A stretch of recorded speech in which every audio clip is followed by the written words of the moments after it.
No niin, mä oon nyt täällä Renne Brantin a.k.a. Jenniferin kanssa. Jennifer kertoo, mitkä on assemblit. Kerro meille. No, voin sanoa, että mä kuulun näihin, joka ei tiedä oikein hirveästi, että mikä se on. Että... I've lost the game.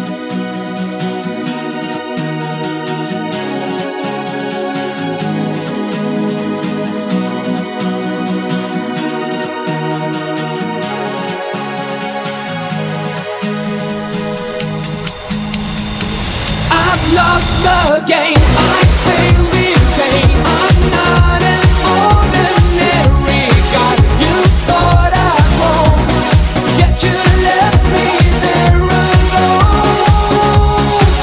It's game over now.